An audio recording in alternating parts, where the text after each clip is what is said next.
అధికారులు కనీసం మాది ఎఫ్టీఏలో ఉందని కానీ లేకుంటే మేము కూల్చుతున్నామని కానీ కనీసం ఏదో మాకు నోటీసులు ఇచ్చారు. ఇంతవరకు మాతో మాట్లాడడం కానీ ఒక నోటీస్ చేయడం కానీ జరగలేదు. అంటే కేవలం ఇది ప్రజాస్వామ్యమా కాదా?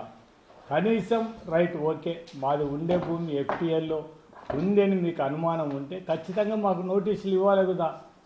ఆయన ఎవరో కూడా కమిషనరు మాకు హైడ్రా కమిషనర్ మాకు ఇవ్వాలి కదా. ఇది మేము వస్తే మాకు ఇచ్చిందంటే వాళ్ళతో పాటు మేము కూడా మాది ఎంతవరకు ఉందో ఎఫ్టీఎల్ చూపించమని అడిగినాం.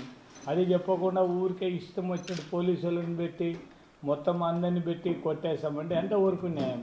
అంటే వాచ్మెన్ రూమ్ కూడా ఉండేదాన్ని కూడా పెద్ద బిల్డింగ్లు అంటే కొట్టేస్తున్నారు. మేము ఒకవేళ మా దాంట్లో పెద్ద బిల్డింగ్లు ఉన్నాయని మేము పర్మిషన్ లేదు కొట్టినారని కూడా బాధ లేదు మాకు.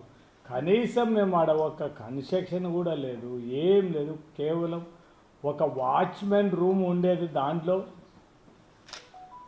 ఒక 2 రూములు, ఒకటి వాచ్మెన్ వాళ్ళ అన్నం వండుకోవడానికి, ఒకటి వాళ్ళు ఎవరన్నా ఉండేవాళ్ళు ఆడ ఉండడానికి తప్ప ఎటువంటిది ఆడ రేకుల షెడ్ తప్ప ఏం లేదు. దాన్ని వాళ్ళంతా కట్టాల్సిన అవసరం కూడా లేదు. అంటే వాచ్మెన్ రూమ్ కూడా ఉండకూడదు అనేది ఏమన్నా చట్టంలో ఉందో మనకు తెలియదు. ఎఫ్టీఎల్ ఎంతవరకు ఉన్నదని చెప్పకుండా కనీసం మాకు నోటీసులు ఇవ్వకుండా కూడా దౌర్జన్యంగా పోయి దానిని పడగొట్టడం మీద తప్పు.